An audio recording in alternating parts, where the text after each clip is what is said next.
得不到你的爱情，山洞夜里没有光明，你不给我一颗决心。A partir de este momento, te entregamos una clave para ingresar a China, para descifrar y descubrir la realidad y potencia de un país increíble. Clave China, mucho más que un programa radial, un viaje a un país, casi continente.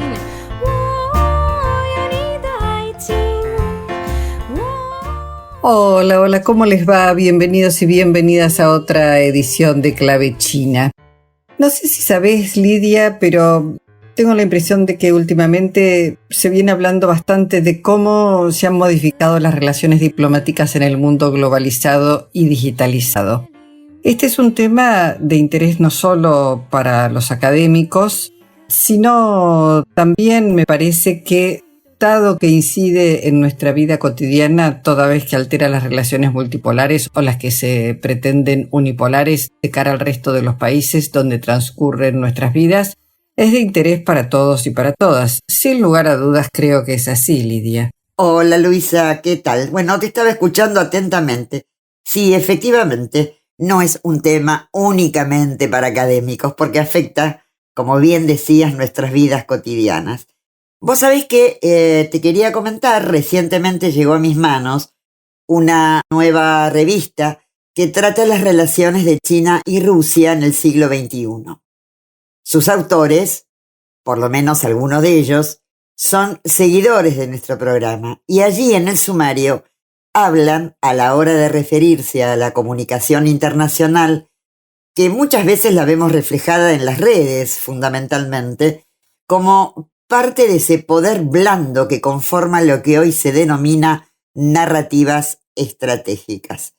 El tema, por cierto, es mucho más vasto, más amplio, y en próximos programas lo abordaremos, dada la trascendencia que tiene para nuestra región las relaciones con China y, claro, también con Rusia.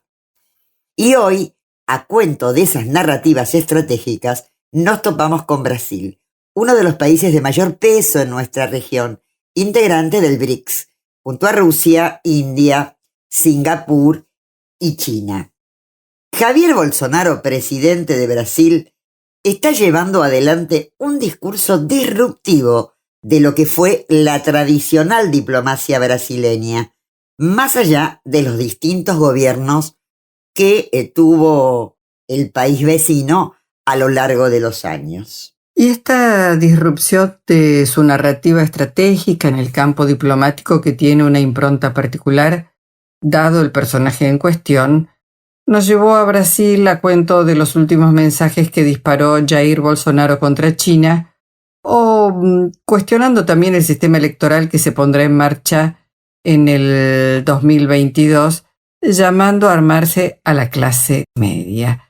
Bueno, también ha tenido comentarios disruptivos sobre Rusia, también lo hizo con nuestro país, con la Argentina, con Venezuela, con Irán, como parte de ese eje del mal que alguna vez asusó con mucha fuerza a los Estados Unidos, Lidia. Todos y todas lo podemos recordar.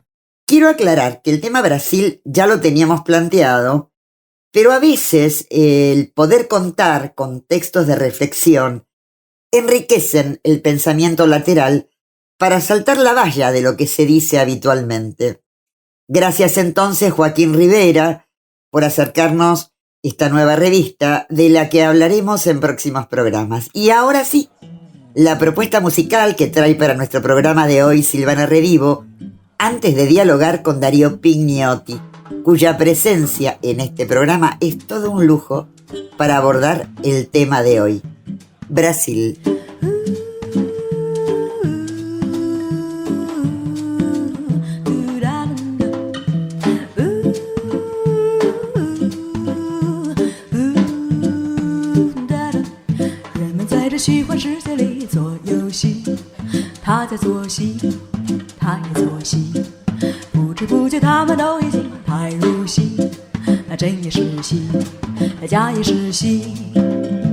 那些是真，哒哒哒哒，那些是假。聪明的人睁开慧眼，把它看仔细，然后忘记，你会看到有些是真，哒哒哒哒，有些是假。何必在意，到头来说只是一场戏。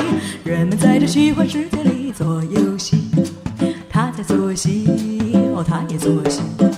不知不觉他们都已经太入戏，那真也是戏，那假也是戏。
Alex.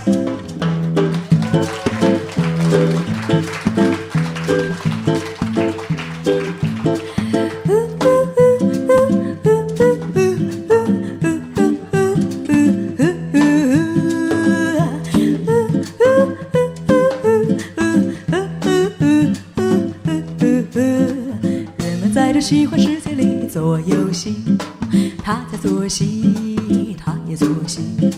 不知不觉他们都已经太入戏，那真也是戏，那假也是戏。那些是真，哒哒哒哒，那些是假。聪明的人睁开慧眼，把它看仔细，然后忘记，你会看到有些是真，哒哒哒哒，有些是假。何必在意，到头来说只是一场戏。人们在这虚幻世界里做游戏，他在做戏，哦，他也做戏。不知不觉他们都已经太入戏，那真也是戏，那假也是戏。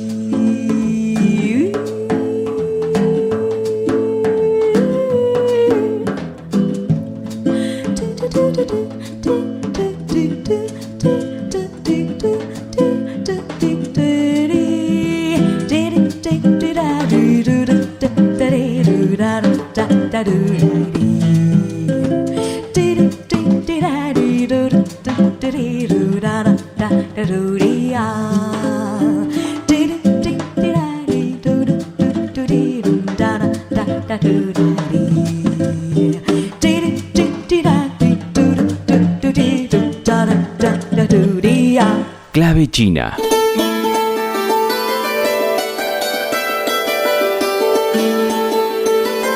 Hola Darío, como siempre un gusto contar con tu presencia aquí en Clave China.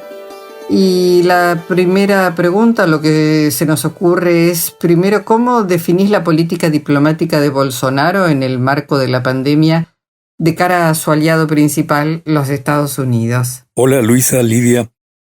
El presidente Jair Bolsonaro, capitán retirado del ejército, ha concebido desde la hora cero de la pandemia a esta como una guerra bacteriológica y parte de sus movimientos geopolíticos para demostrar incondicional alineamiento a Estados Unidos. Es decir, esto es un requisito para explicar por qué Bolsonaro rechazó la compra de decenas de millones de vacunas CoronaVac chinas ofrecidas en 2020 y solo aceptó firmar contrato con ese laboratorio chino a principios de 2021, presionado por la gravedad de la dolencia.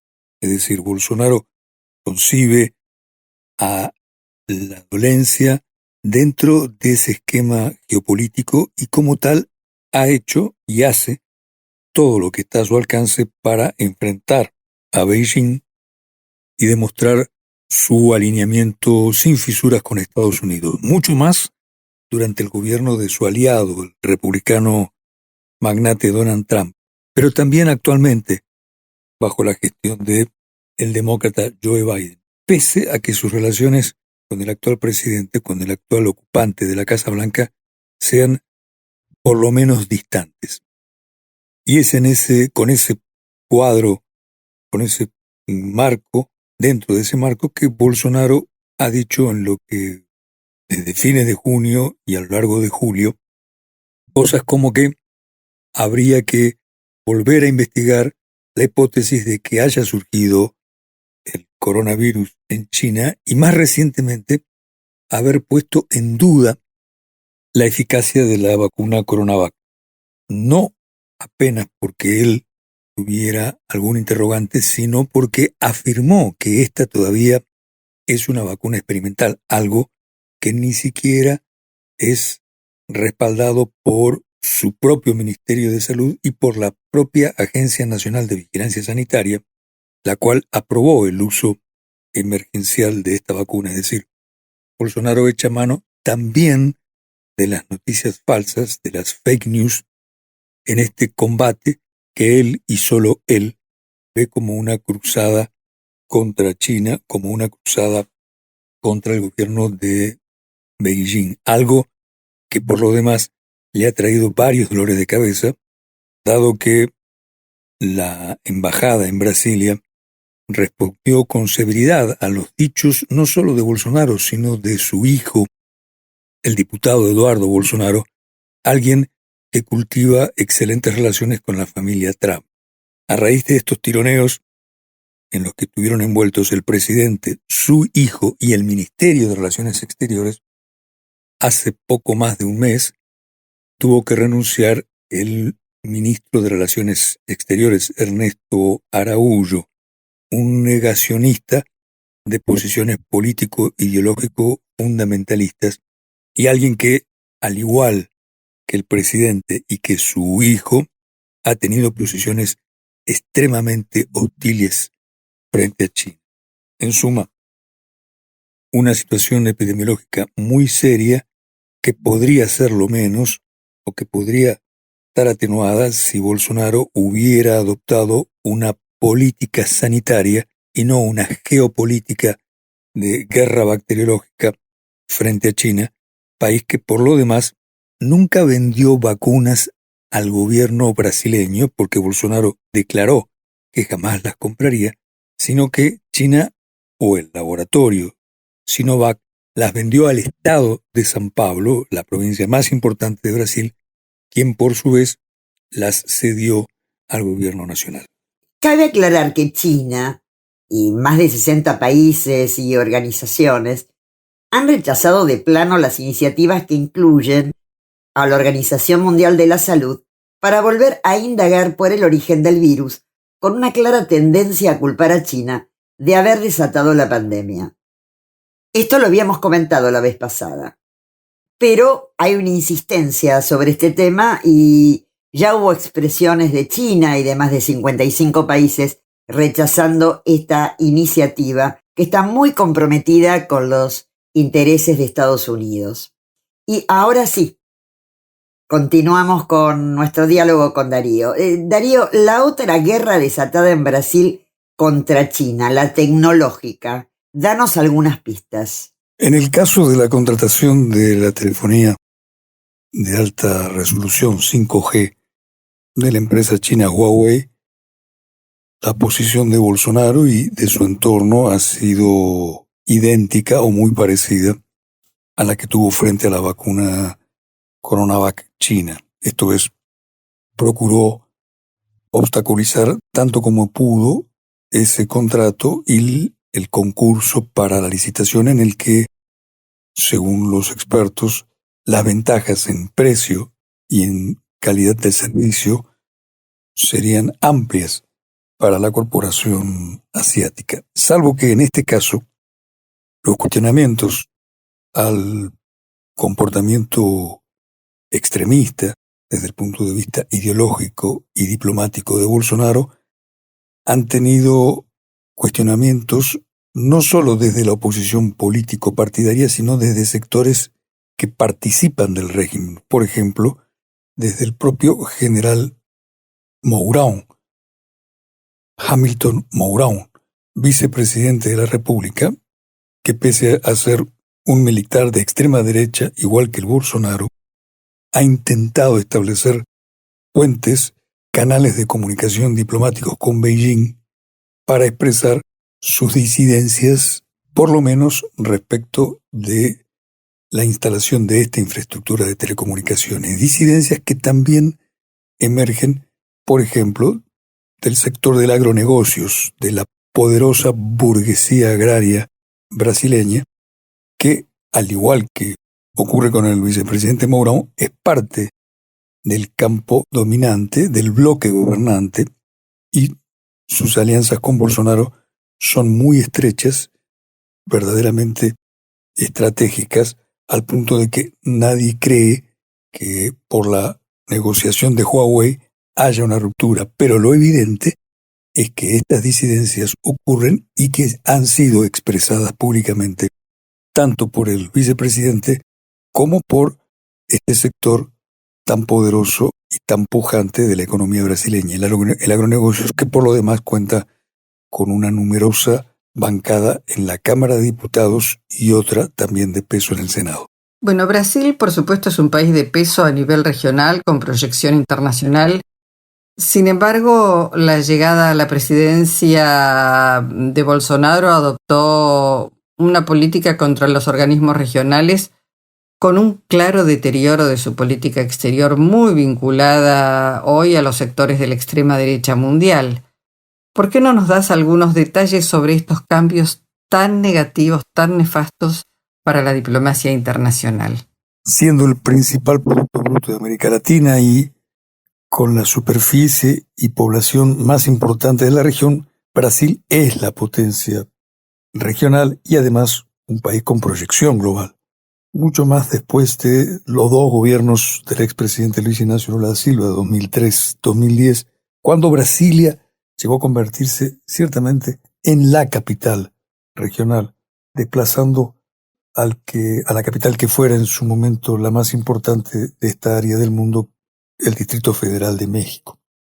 Pero con la llegada de Jair Bolsonaro en 2019, esta proyección global tuvo un deterioro considerable porque Bolsonaro primero se desentendió de los organismos regionales, no solo de UNASUR, sino también del Mercosur, al cual llegó a definir como un lastre del cual Brasil debiera deshacerse, y también, junto con ello, adoptó una política de vinculación extrema, diríase, de sumisión a Estados Unidos, lo cual eclipsó la proyección, el prestigio internacional hacia otros continentes, por ejemplo, hacia África y sus relaciones históricas con Europa. Dicho todo esto, Bolsonaro y la política exterior de Brasil han ido gradualmente aislándose del concierto internacional. Te diría que actualmente Bolsonaro, si tuviera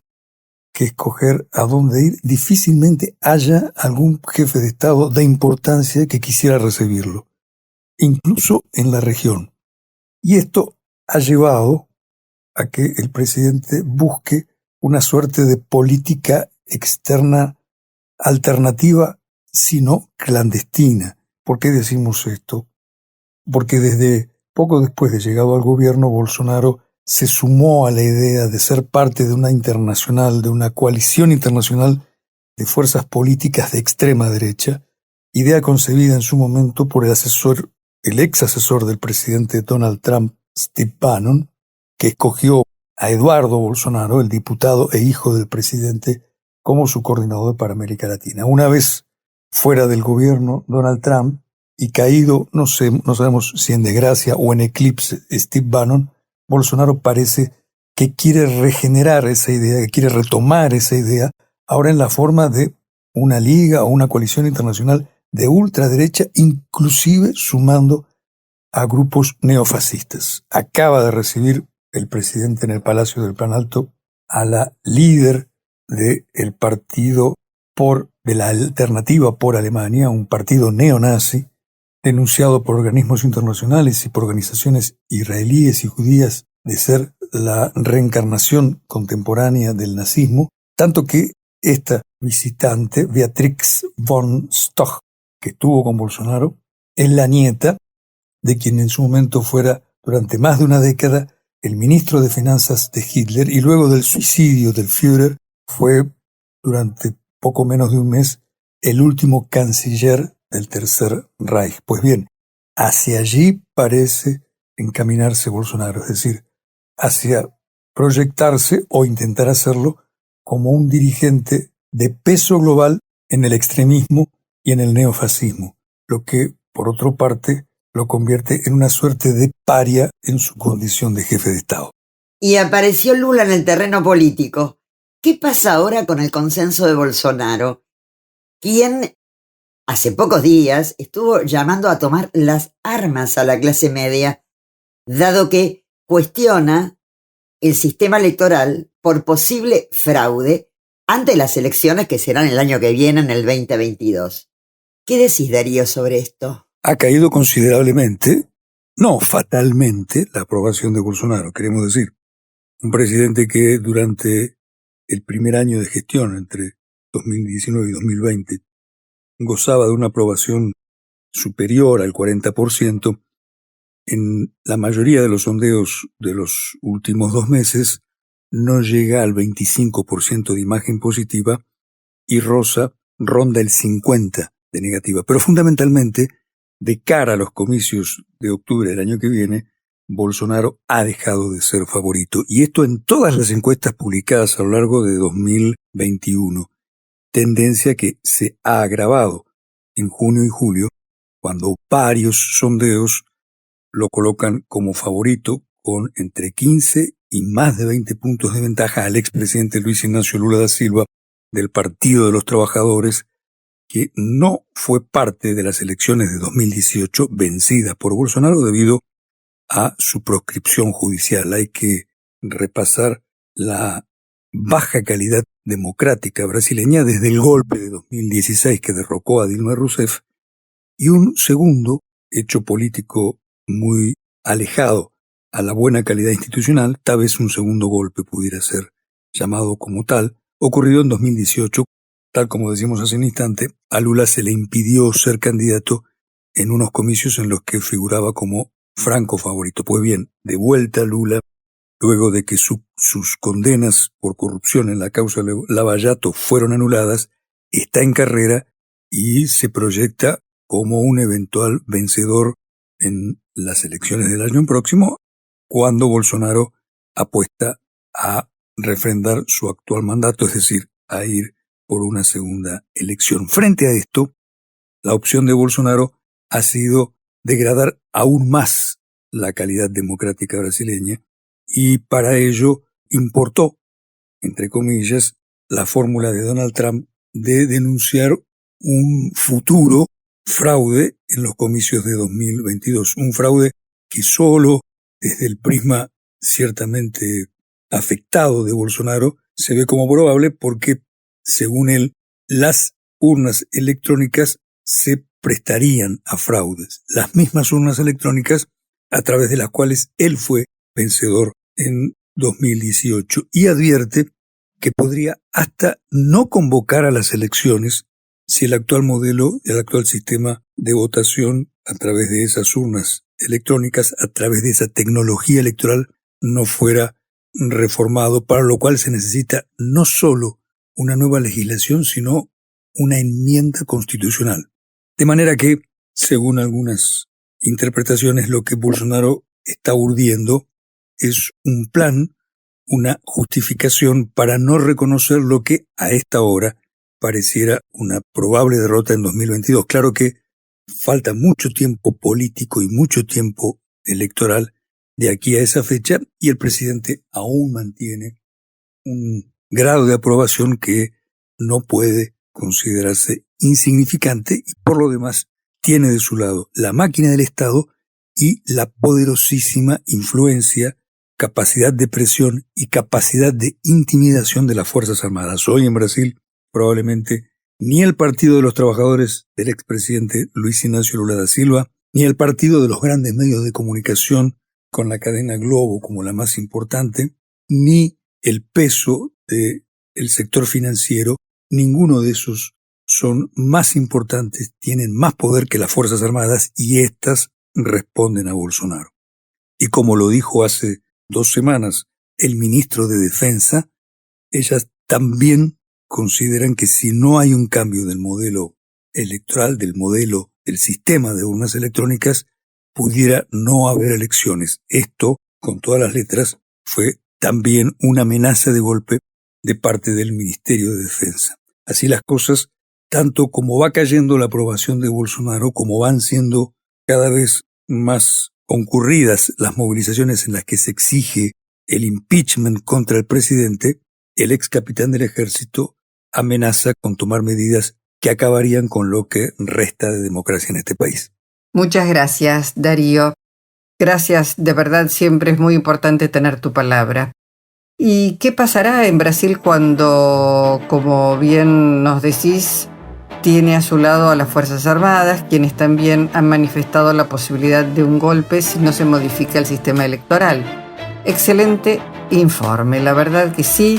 Y ahora, si les parece, un poco de música, mientras nos recuperamos de Jair Bolsonaro y sus disrupciones diplomáticas. Clave China. Careless, careless, shout anonymous, anonymous, handless, mindless, no one will care about me.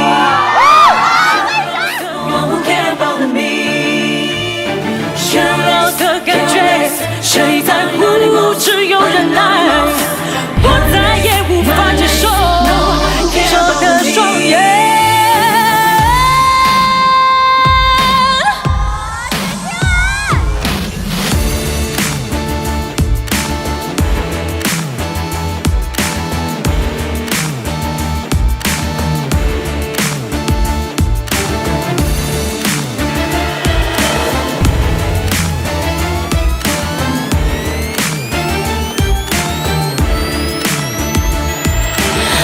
可不可以请告诉我，为什么人会变得不一样？那些听说过的美丽日子是真的存在过吗？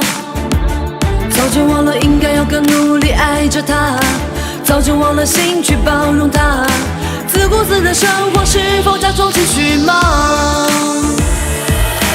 隐形在你的面具背后充满许多的表情，到最后却始终如一，真的更好吗？我们要这样不再看彼此的眼神吗？不再对我讲话吗？不再说你爱我吗？就算受了伤，眼泪也如雨的下，改变就能解答，改变就能到达，告诉我妈妈妈妈。都忘了什么时候开始，我们被关在丛林里头，我的世界只在0和1的制作中度过。没有生命力，没感情，每天毫无根据，越久这段寂寞，只有自己受伤和难过。相遇和牵手，感受泪和笑容，比贴近的频率，我们开心感应，我可能会来吗？隐形在你的面具背后，充满许多的表情，到最后却始终如一，这样真的更好吗？我们要这样不再看彼此的眼神吗？不再对我讲话吗？不再说你爱我吗？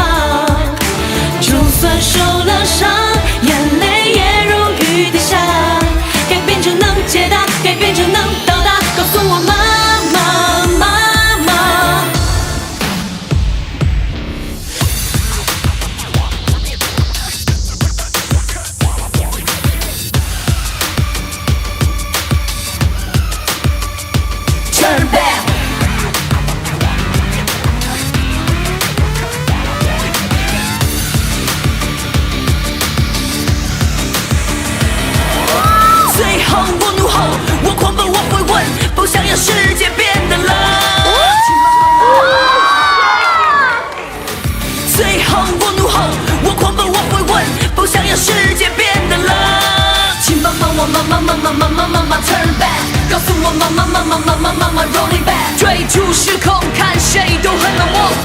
戏不会这样做，请帮我慢 turn back。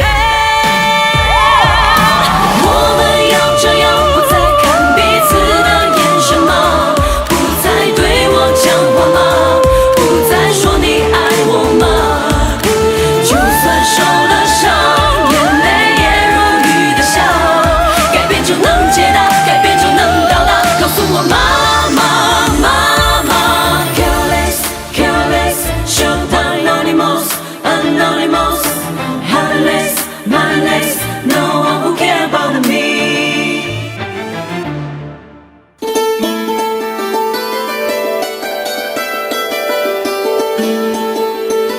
Clave China. Y quiero destacar una información, Luisa, que me parece muy pero muy importante. China anunció un amplio conjunto de reformas para las empresas de educación privada, mira, escucha esto, que buscan disminuir la carga de trabajo de los estudiantes y reformar un sector que dice que ha sido secuestrado por el capital. Las nuevas regulaciones prohíben que las empresas que enseñan planes de estudios escolares obtengan ganancias, recauden capital o coticen en bolsa. Ya no podrán ofrecer tutorías relacionadas con el plan de estudios escolar ni los fines de semana o durante las vacaciones. Tampoco pueden impartir clases académicas o en línea a niños menores de 6 años, un segmento de la población que ha sido empujado, dice el gobierno de China, a comenzar a estudiar cada vez más temprano. Esto habla de cómo un sector estratégico como es la educación no puede quedar bajo la égida de las especulaciones financieras o del mercado. ¡Qué interesante medida! Lidia, y otra cuestión no menos importante. El plan de segunda fase de trazabilidad fue presentado unilateralmente por la Secretaría de la Organización Mundial de la Salud sin obtener la aprobación unánime de todos los Estados miembros. Últimamente, muchos países, incluida por supuesto China, han expresado sus preocupaciones y objeciones al plan y creen que este plan de trabajo en realidad no concuerda con los requisitos de las resoluciones de la 73ª Asamblea Mundial de la Salud y las conclusiones y recomendaciones del informe del estudio conjunto China-OMS y que no refleja plenamente los últimos resultados del estudio global de trazabilidad y no puede servir como base para la segunda fase de cooperación en materia de trazabilidad. Es algo muy, muy importante y esencial. China, junto a varios países del mundo y organizaciones, se están oponiendo muy resueltamente a la politización de la trazabilidad. Es una cuestión, podemos decir, científica y muy seria. Hay que dejar que los especialistas, los científicos, la estudien a fondo y descubran los orígenes del virus que causa la COVID-19, en todo caso para poder prevenir mejor los riesgos futuros y los desafíos que tenemos por delante. Y ahora sí le damos continuidad, como en el programa anterior, a la historia de China contada a través de la música. Este es el segundo recorrido. Lo escuchamos. Melodías para celebrar un centenario. 100 años de vicisitudes reflejados en las canciones durante generaciones. 100 años de éxitos narrados a través de la música. Repasamos la historia del Partido Comunista de China mediante melodías que marcaron el paso de la historia de China.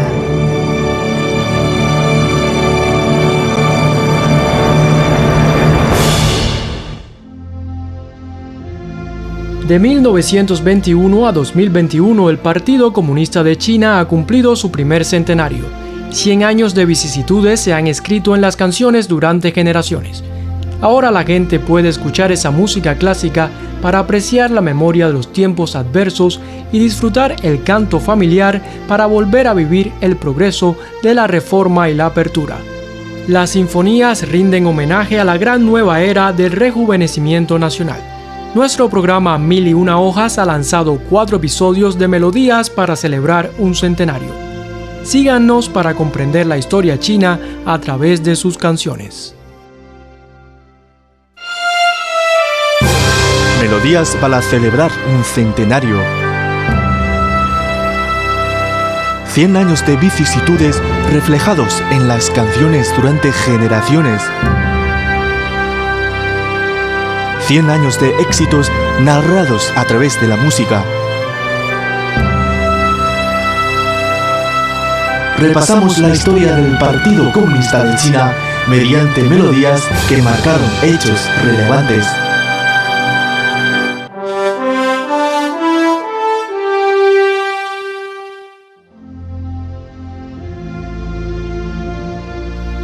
Oda a los héroes. Oda a los héroes. La letra fue escrita por Kung Mu y la música fue compuesta por Li Chi. Fue el tema musical de la película Hijos e Hijas Heroicos que se estrenó en 1964. Dicha película muestra historias de soldados chinos en la guerra de resistencia contra la agresión norteamericana y de ayuda a Corea entre 1950 y 1953 y fue producida por los estudios de cine de Changchun en 1964.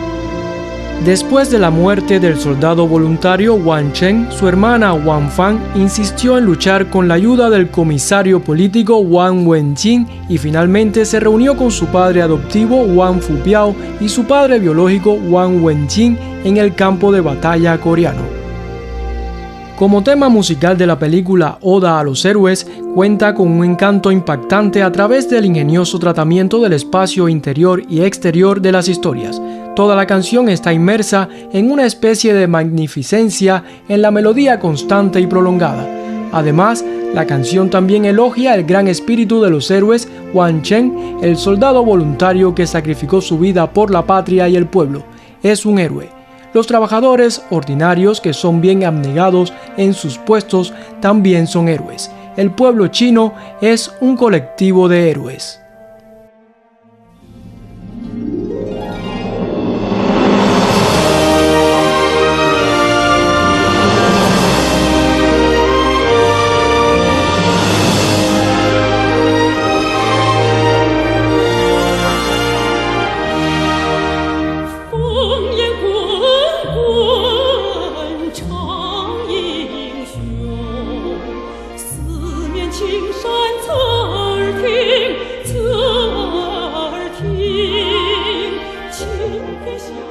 La letra dice: Cantamos la oda a los héroes entre humos densos. Las montañas verdes a nuestro alrededor nos escuchan con atención. El trueno en el día soleado hace sonar los gongos y tambores. El mar levanta las olas que sirven como la armonía. Los soldados del pueblo luchan contra los enemigos que son tan feroces como los tigres y leopardos, dando la vida por defender la paz. ¿Por qué la bandera de batalla es tan hermosa? Porque la sangre de los héroes la tiñó de rojo. Porque la primavera permanece en la tierra. Porque la vida de los héroes florece.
melodías para celebrar un centenario. 100 años de vicisitudes reflejados en las canciones durante generaciones. 100 años de éxitos narrados a través de la música. Repasamos la historia del Partido Comunista de China mediante melodías que marcaron hechos relevantes.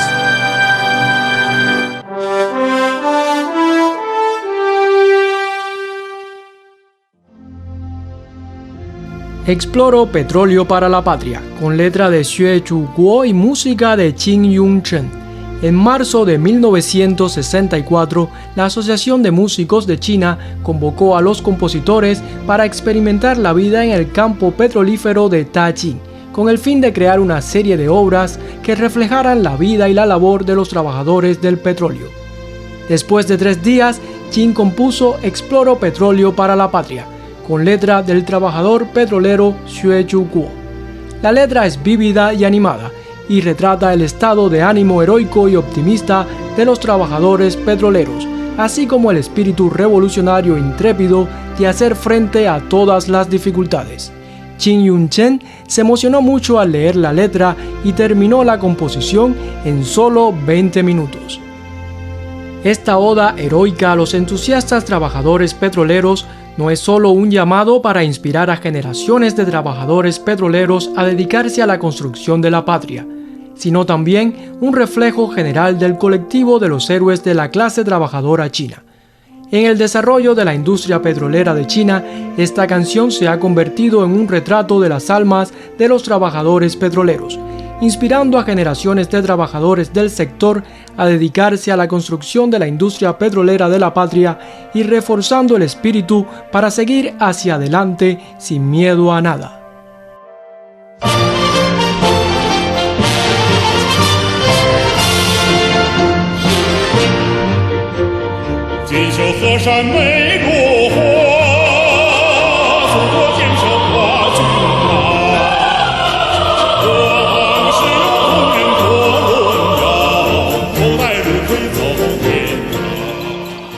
La letra dice: Los ríos y las montañas son pintorescos. La construcción de la patria va a galope. Me siento muy orgulloso de ser un trabajador petrolero. Con un casco de aluminio voy a donde me necesiten. Desafié la gran nevada de la montaña de Tian Shan. Me enfrenté al viento arenoso en el Gobi. Saludé al sol naciente junto al río Jialing. Despedí al sol poniente al pie de las montañas de Kunlun. No tengo miedo a nada. No me importa que haya viento, nieve, trueno o relámpago. Exploro petróleo para la patria. El lugar donde haya petróleo es mi casa.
Nuestro campo. Nuestro campo, escrita por Quan Hua y música de Zhang Wengang, es un coro infantil de 1953. La canción describe los paisajes hermosos de la patria a través de la perspectiva única de los niños, permitiendo que los pequeños expresen sus sinceras voces para despertar el amor por la patria y la naturaleza, así como la aspiración de construir la patria. En la canción hay descripciones de campos de arroz, ríos, bosques, cielo, praderas, etc.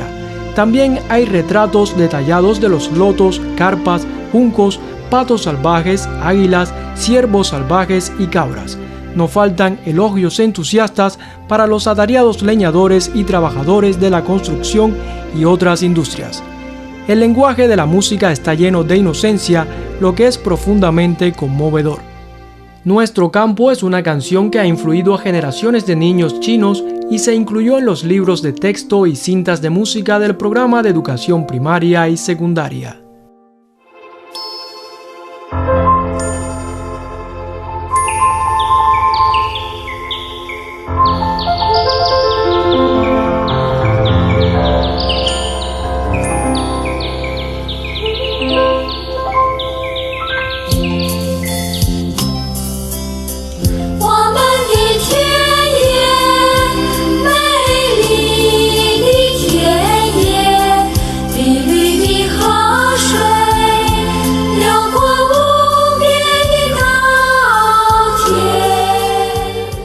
La letra dice: Nuestro campo, hermoso campo, las aguas cristalinas del río fluyen a través de los campos de arroz sin límites. Los campos de arroz sin límites parecen mares ondulados. El lago tranquilo está lleno de lotos ciernes. Qué tan grandes crecen las carpas doradas. Hay bandadas de patos salvajes escondidos entre las cañas del lago. El viento sopla el bosque con un estruendo como el trueno. Los leñadores transportan los grandes árboles para construir edificios, minas y fábricas.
Clave China.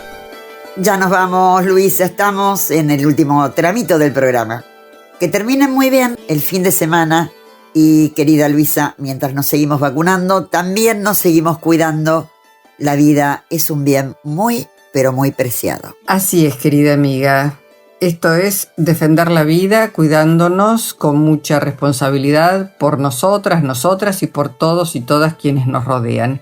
Y ojalá antes de la primavera, por supuesto, todos y todas tengan su segunda dosis, quienes aún todavía no la han recibido, y se vacunen a todos los adolescentes y niños, campaña que por supuesto ya ha empezado en nuestro país. Y si vamos por una tercera dosis de refuerzo, pues qué decirte, mejor aún, por supuesto. Y con esa esperanza y con ese deseo nos estamos despidiendo, pensando que en 7 días, y por el ritmo que ha adoptado la campaña de vacunación, seguramente muchos y muchas estaremos más protegidos y protegidas. Buena semana para todos y para todas, y a poner el brazo para recibir la segunda dosis. 给我一个